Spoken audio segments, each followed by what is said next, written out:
ಮಂತ್ರೇಷು ಮಾಂ ವಾ ಉಪಹೂಯ ಯತ್ವಂ ಅಕುಂಠಿತಾಖಂಡ ತದಾತ್ಮಬೋಧಃ ಪೃಚ್ಛೇಃ ಪ್ರಭೋ ಮುಗ್ಧ ಇವಾಪ್ರಮತ್ತಃ ತನ್ನೋ ಮನೋ ಮೋಹಯತೀವ ದೇವ.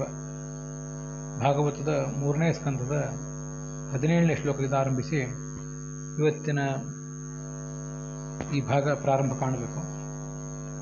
ಉದ್ಧವ ಭಗವಂತನ ಜೊತೆಗೆ ತಾನು ಮಾತನಾಡಿದ್ದನ್ನು ವಿದುರನಿಗೆ ಹೇಳ್ತಿದ್ದಾನೆ. ಭಗವಂತನೇ, ನಿನ್ನ ಜ್ಞಾನ ಎಂದೂ ಹ್ರಾಸವಿಲ್ಲದ್ದು, ದೋಷರಹಿತವಾದದ್ದು. ಅಂಥವನು ನೀನು.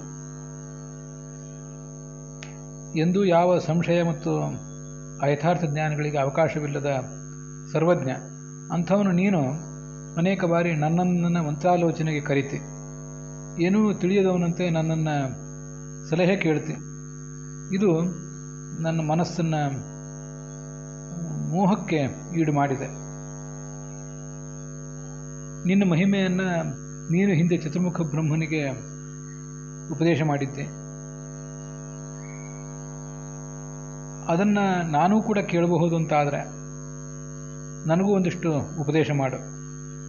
ಆದ್ದರಿಂದ ಸಂಸಾರವನ್ನು ದಾಟುವ ಒಂದು ಅವಕಾಶ ನಮಗೆ ದೊರೆಯಲಿ ಅಂತ ಹೀಗೆ ನನ್ನ ಅಂತರಂಗವನ್ನು ನಾನು ಆ ಭಗವಂತನ ಎದುರಿಗೆ ತೋಡಿಕೊಂಡಾಗ ಕಮಲಾಕ್ಷನಾದ ಭಗವಂತ ತನ್ನ ಸರ್ವೋಚ್ಚವಾದ ಸ್ಥಿತಿಯನ್ನು, ತನ್ನ ಮಹಾಮಹಿಮೆಯನ್ನು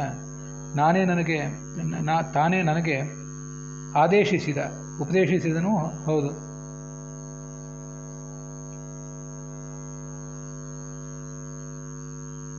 ಇದು ಇಲ್ಲಿ ಆದೇಶ ಮಾಡಿದಂತಿದೆ, ಅದಕ್ಕೆ ಉಪದೇಶ ಮಾಡಿದಂತನೂ ಅರ್ಥ ಆಗ್ತದೆ ಈ ಪ್ರಸಂಗದಲ್ಲಿ. ಬೇರೆಯವರಾದರೆ ಯಾರಾದರೂ ಮಾಡಿದ ಆದೇಶ ಮತ್ತು ಉಪದೇಶಗಳು ಬೇರೆ ಬೇರೆ ಆಗಿರಬಹುದು. ಆದರೆ ಭಗವಂತನ ಉಪದೇಶ ಎಲ್ಲವೂ ಆದೇಶದ ರೂಪವಾಗೇ ಇರ್ತದೆ. ಹೀಗೆ ಭಗವಂತನ ಸ್ವರೂಪವನ್ನು ತಿಳಿದು ನಾವು ಆರಾಧನೆ ಮಾಡಬೇಕು ಅನ್ನುವ ರೀತಿಯಲ್ಲಿ, ಅದಕ್ಕಾಗಿ ಅದನ್ನು ಆದೇಶ ಅಂತ ಹೀಗೆ ಹೇಳ್ತಾರೆ. ಇದರ ಅರ್ಥಗಳಿಂದ ವಿಜಯಧ್ವಜ ಮೊದಲಾದವರು ಏನು ಹೇಳಿದ್ದಾರೆ ಅನ್ನೋದು ನೋಡೋಣ.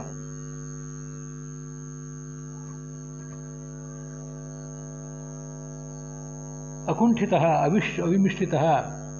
ಅಕುಂಠಿತ ಅಂದರೆ ಮಿಶ್ರವಲ್ಲದ, ಯಾವುದೇ ಅನ್ಯಥಾ ಜ್ಞಾನ ಮತ್ತು ಅಯಥಾರ್ಥ ಜ್ಞಾನ, ಸಂಶಯಗಳ ಮಿಶ್ರಣವಿಲ್ಲದ ಜ್ಞಾನ. ಅಖಂಡ ಅಂದರೆ ಪೂರ್ಣವಾದ ಜ್ಞಾನ, ನಿರ್ದೋಷವಾದ ಜ್ಞಾನ. ಆ ಜ್ಞಾನವೇ ನಿನ್ನ ಸ್ವರೂಪ ಅಂತ ಅದರ ತಾತ್ಪರ್ಯ. ಅಕುಂಠ ಅಂದರೆ ಸರ್ವತ್ರ ಅಪ್ರತಿಬದ್ಧವಾದದ್ದು, ಎಲ್ಲೂ ಅದಕ್ಕೆ ಅಡೆತಡೆ ಇಲ್ಲ ಅಂತ ಅರ್ಥ ಬರೆದಿದ್ದಾರೆ ಯಾದವಾರ್ಯರು. ಅಖಂಡ ಅಂದರೆ ಪರಿಚ್ಛೇದ ಇಲ್ಲದೆ ಇದ್ದದ್ದು, ಅದಕ್ಕೊಂದು ಮಿತಿ ಅಂತ ಇಲ್ಲದೆ ಇದ್ದದ್ದು. ನಿರ್ದುಷ್ಟವಾದ ಆತ್ಮಬೋಧ, ಸ್ವರೂಪ ಜ್ಞಾನ ಅಂಥ ಇದ್ದು ಭಗವಂತನು. ಅಪ್ರಮತ್ತ ಅವಹಿತ ಸನ್, ನಿನಗೆ ಯಾವುದೇ ರೀತಿಯಾದ ಪ್ರಮಾದ ಇವಿಲ್ಲ, ಮೈ ಮರೆಯುವುದು ಅಂತಿಲ್ಲ.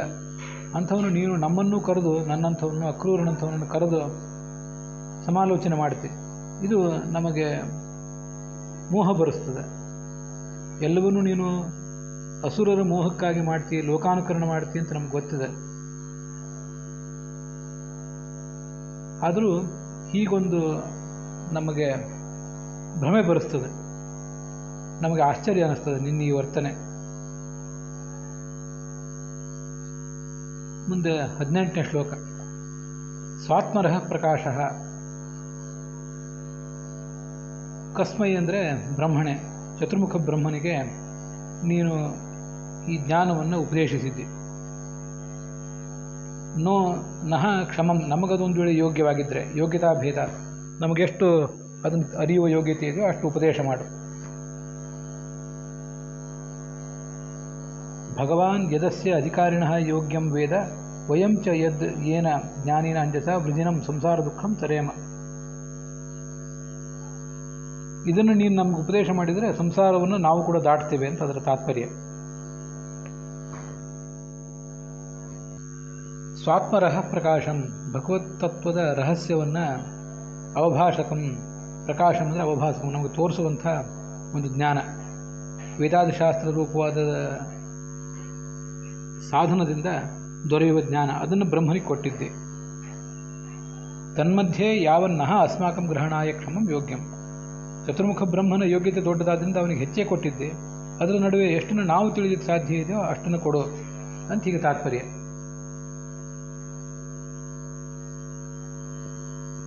ಅಲ್ಲಿ ಪರಮಾಂ ಸ್ಥಿತಿಂ ಅಂದರೆ ಆ ಭಗವಂತನ ಸ್ಥಿತಿ ಅಂದರೆ ಉತ್ಕೃಷ್ಟವಾದ ಮಹಿಮೆ, ಸಾಕಾಷ್ಠ ಸಾ ಪರಾಗತಿ ಅಂತ ಹೇಳಿದಂತೆ ಅವನು ಪ್ರಾಥಮಿಕ ಕಕ್ಷಾದಲ್ಲಿ ಅತ್ಯುನ್ನತ ಸ್ಥಾನದಲ್ಲಿದ್ದಾನೆ. ಅವನ ಸ್ಥಿತಿಯನ್ನು ತಾನೇ ತನ್ನ ಸ್ಥಿತಿಯನ್ನು ಹೇಳಿಕೊಂಡ ಅಂತ ಅದರ ತಾತ್ಪರ್ಯ. ಇದಕ್ಕೆ ಶ್ರೀಧರಾದಿಗಳು ಹೇಳುವಂತಹ ವಿಶೇಷ ವಿಷಯಗಳೇನಿಲ್ಲ.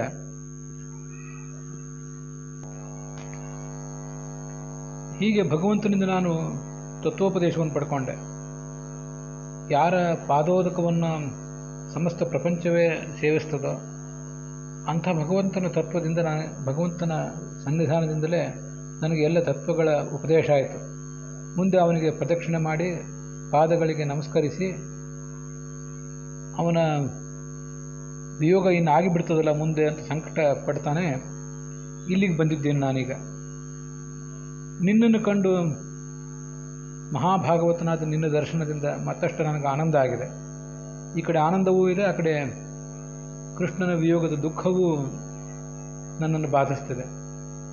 ಈಗ ಆ ಭಗವಂತನಿಗೆ ತುಂಬ ಪ್ರಿಯವಾದ ಬದರಿಕಾಶ್ರಮಕ್ಕೆ ನಾನು ಹೋಗೋನಿದ್ದೇನೆ. ಅಲ್ಲಿ ಕಲಾಪ ಅನ್ನುವ ಗ್ರಾಮದಲ್ಲಿ ನರನಾರಾಯಣ ಮುನಿಗಳು ತೀವ್ರವಾದ ತಪಸ್ಸನ್ನು ಮಾಡ್ತಾ ಇದ್ದಾರೆ. ಮೃದು ತೀವ್ರಂ ತಪೋ ದೀರ್ಘಂ ತೇಪಾತೆ ಲೋಕಭಾವನವು. ಈ ಜಗತ್ತಿನ ಸೃಷ್ಟಿಕರ್ತರಾದಂಥ ಜಗತ್ತಿನ ತತ್ವಜ್ಞಾನಕ್ಕೆ ಮತ್ತೆಲ್ಲ ರೀತಿಯ ಯೋಗಕ್ಷೇಮಕ್ಕೆ ಕಾರಣರಾದ ಆ ಇಬ್ಬರು ನರನಾರಾಯಣ ಮುನಿಗಳು ಮಾಡ್ತಿರುವ ತಪಸ್ಸು ಮೃದುವೂ ಹೌದು, ಅದು ತೀಕ್ಷ್ಣವೂ ಹೌದು. ತೀಕ್ಷ್ಣವಾದ ತಪಸ್ಸು ಮಾಡ್ತಿದ್ದಾರೆ. ತಪಸ್ಸು ತೀಕ್ಷ್ಣವಾಗಿ ಇದೆ, ಆದರೆ ಜಗತ್ತಿಗೆ ಯಾವುದೇ ರೀತಿಯಾದ ಉಪದ್ರ ಕೊಡದಂತೆ ಅದು ಮೃದುವೂ ಆಗಿದೆ. ಇದು 22ನೇ ಶ್ಲೋಕ. ಅದಕ್ಕೆ ವಿಜಯಧ್ವಜರು ಮೊದಲಾದವರು ಏನು ಅರ್ಥ ಹೇಳ್ತಾರೆ ಅನ್ನೋದನ್ನು ನೋಡಬೇಕು. ಅಲ್ಲಿ ವಿಶೇಷ ಅರ್ಥಗಳೇನು ಕಾಣಿಸೋದಿಲ್ಲ. ಈ ಶ್ಲೋಕಗಳಿಗೆ ಭಾಗವತ ತಾತ್ಪರ್ಯನೂ ಕೂಡ ಕಾಣಿಸೋದಿಲ್ಲ. ಆದ್ದರಿಂದ ಅಲ್ಲಿರುವಂಥ ವಿಶೇಷ ಸಂಗತಿಗಳನ್ನು ಹೇಳಬೇಕಾದಂಥ ವಿಚಾರವೂ ಏನಿಲ್ಲ. ಮೃದು ತೀವ್ರಂ, ಮೃದು ಅಂದರೆ ಲೋಕಸುಖಕರಂ ಅಂತ ಅರ್ಥ ಬರೆದಿದ್ದಾರೆ ವಿಜಯಧ್ವಜರು. ತೀವ್ರಂ ಅಂದರೆ ದುಷ್ಕರಂ, ಉಳಿದವ್ರಿಗೆ ಮಾಡಲಿಕ್ಕಾಗೋದಿಲ್ಲ, ಅವರಿಬ್ಬರೇ ಮಾಡಬೇಕಾದ ತಪಸ್ಸು. ಲೋಕಭಾವನವು ಅಂದರೆ ಲೋಕ ಸಂಗ್ರಾಹಕವು, ಜಗತ್ತಿಗೆ ಹೇಗೆ ನಡ್ಕೊಳ್ಬೇಕು ಅಂತ ತೋರಿಸಿಕೊಡುವ ದಿವ್ಯವಾದ ವ್ಯಕ್ತಿತ್ವ ಅವ್ರದ್ದು. ಅಂಥ ವ್ಯಕ್ತಿತ್ವ ಉಳ್ಳವರು ಅಂತ ಅವೆರಡು ಅರ್ಥಗಳನ್ನು ಬರೆದಿದ್ದಾರೆ. ಮೃದು ಅಂದರೆ ಪರೋಪದ್ರವ ಶೂನ್ಯವಾದದ್ದು ತಪಸ್ಸು. ತೀವ್ರ ಅಂದರೆ ದುಶ್ಚರ. ಕೆಲವು ಜಾರಿ ಯಾರೋ ಋಷಿಗಳು ತಪಸ್ಸು ಮಾಡಿದರೆ ಲೋಕವೆಲ್ಲ ತಲ್ಲೆಣಿಸಿ ಹೋಗ್ತದೆ, ಅಂಥ ತಪಸ್ಸಲ್ಲ ಇವ್ರದ್ದು.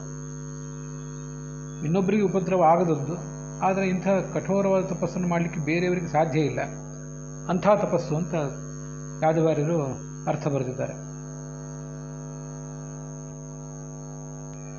ಮೃದು ಅಂದರೆ ಲೋಕಾನಾಂ ಕ್ಷೇಮ ಸ್ವಸ್ತ್ಯಾಧಿಕರಂ, ಜಗತ್ತಿಗೆ ಕ್ಷೇಮವನ್ನು ಕೊಡುವಂಥ ತಪಸ್ಸು. ಇದು ಬರೆದಿದ್ದಾರೆ ವೀರರಾಘವರು. ಅದರೊಂದಿಗೆ 22ನೇ ಶ್ಲೋಕದ ವಿವರದೊಂದಿಗೆ ಇವತ್ತಿನ ಈ ಭಾಗ ಸಮಾಪ್ತ ಆಗಿದೆ. ಹುಸಿಯ ನಾಡಿ ಹೊಟ್ಟೆ ಹೊರೆವ ವಿಷಯದಲ್ಲಿ ರಸಿಕನೆಂದು ಹುಸಿಗೆ ಹಾಕದಿರುವ ಎನ್ನ ಹೃಷಿಕೇಶನೆ, ಈಶನಿನ್ನ ಚರಣ ಭಜನೆ ಆಸೆಯಿಂದ ಮಾಡುವೆ, ದೋಷರಾಶಿ ನಾಶ ಮಾಡು ಶ್ರೀಶಕೇಶವ. ಶ್ರೀಕೃಷ್ಣಾರ್ಪಣಮಸ್ತು.